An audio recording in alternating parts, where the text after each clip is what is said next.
अधिकारियों की हालत बड़ी खराब होती है, जानता हूँ मैं, क्योंकि मेरी घर में जो इज्जत है, मेरी पत्नी अधिकारी है ना। हाँ, सब काम करना पड़ता है। लेकिन आप बहुत अच्छा सुने। अब मैं आपको सुनना चाहता हूँ कि कविता के मंच पर हैं, जहाँ इतने बड़े बड़े कवि हैं, तहाँ बताना चाहता हूँ ये कविता का रंग जब हरिवंश राय बच्चन की कलम में उतरा तो उन्होंने लिखा, रंग बरसे भीगे चुनर वाली, ये रंग आस्था की चौखट पर आया तो मीरा ने गाया, श्याम पिया मुरी रंग दे चुनरिया, ऐसी रंग दे कि रंग नहीं छूटे रामा, तो बिया धोए चाहे सारी उमरिया।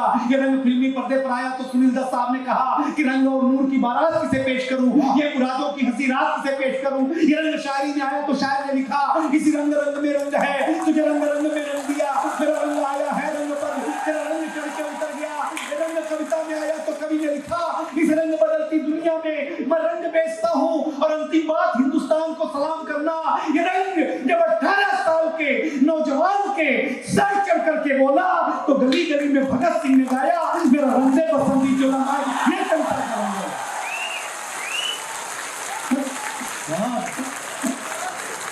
ये वाली ताली पहले बजा देते तो इतना खून खराबा नहीं करना पड़ता है। इधर सांस अटक गई थी मेरी, आप हिलने डुलने को तैयार नहीं हुए। ऐसा मत क्या करो, आप बड़े लोग हो यार। पता चलिए कवि सम्मेलन श्रद्धांजलि सभा में तब्दील हो जाएगा। टेंशन मत ले आप। और नौजवान लड़के, नौजवान कॉलेज के स्टूडेंट को आज गुरु मंत्र देना चाहता हूँ। कुमार साहब, मैं गुरु मंत्र लेना चाहता हूँ, लव मैरिज करो।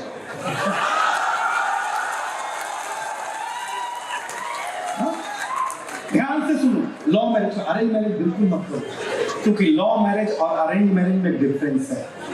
लव मैरिज में अपने ही गर्लफ्रेंड से शादी होती है,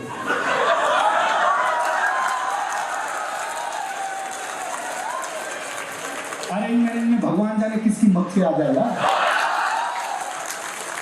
और पौराणिक दृष्टि से देखो, पौराणिक दृष्टि से भी देखो, कृष्ण ने प्रेम किया, वृंदावन में रहे, राम ने विवाह किया, 14 बरस, अध्याय समाप्त हुआ।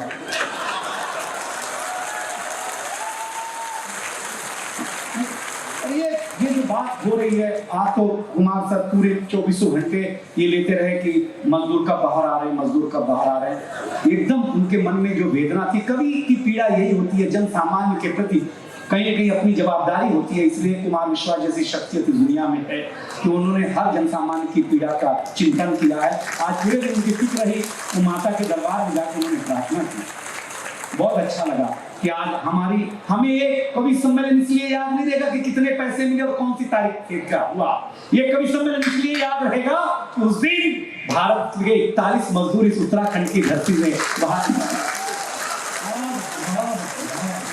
बहुत अच्छा लगा। मैं आपको बताऊं, एक अंग्रेज आया हमारे हिंदुस्तान, बोला क्या तुम्हारा हिंदुस्तान। हम तुलसी माता के पौधे के पास ले गए, हमने कहा हमारी अम्मा हैं। उसने तुलसी माता के पौधे को उखाड़ करके पत्ते पत्ते अलग कर दिए, बोलिए तुम्हारी माता। अब मेरे अंदर के नरेंद्र मोदी जगे, हम उनको एक खुजली के पेड़ के पास ले गए, हमने कहा पिताजी से मिलो। उसने पिताजी को उखाड़ा, पिताजी ने ऐसा कार्यक्रम दिखाया, उसके बाद से ही सारे अंग्रेज लाल पैदा होने लगे, पहले काले पैदा हुआ था। मंत्री साहब मेरी शादी हुई तो मैं कुमार विश्वास जी के पास गया, हमने कहा सर मेरी शादी हो गई है। बोले खुश रहो।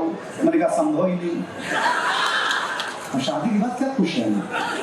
तो बोले क्या चाहते हो। मैंने कहा मैं उत्तराखंड हरिद्वार घूमना चाहता हूँ। बोले चले जाओ। इन्होंने बाबा रामदेव जी को फोन कर दिया कि हमारा एक कवि आ रहा, हम पत्नी के साथ चले गए। बाबा रामदेव जी ने जो पहला योग मेरी पत्नी को सिखाया, हम उत्तराखंड के महापुरुष की दीवानी हो गए। आप ध्यान से सुनोगे तो योग समझ में आएगा। मेरी पत्नी को सामने बिठा के पूछा, बाबा ने शादी को कितने दिन हो गए बच्चा। बाबा ने कहा, पत्नी ने कहा 3 महीना। बाबा ने कहा आज का पहला योग सीखो, सांस को कंट्रोल करो।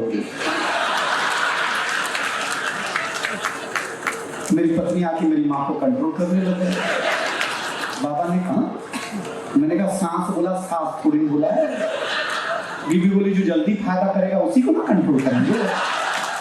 हमसे बता दूसरे दिन वापस गई, बोले बाबा क्या योग सिखाते हैं? बाबा ने कहा कल बताया था ना सांस को कंट्रोल करो, आज दूसरा योग सीखो, सांस को बाहर छोड़ो।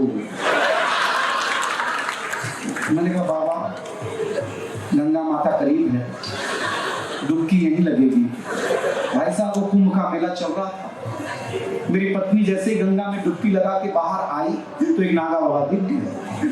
वो बाबा के पीछे पड़ गई, बाबा आशीर्वाद दे दो मेरा पति बहुत अच्छा कवि बन जाए, बाबा आशीर्वाद दे दो कुमार विश्वास खूब प्रेम करे, बाबा आशीर्वाद दे दो उत्तराखंड में खूब यश मिले। वो नागा बाबा 10 मिनट तक सुना, 15वें मिनट में भड़क गया। वो बोला मैं नागा बाबा हूं ही नहीं, मैं नहाने गया था, किसी ने कपड़े चुरा लिए,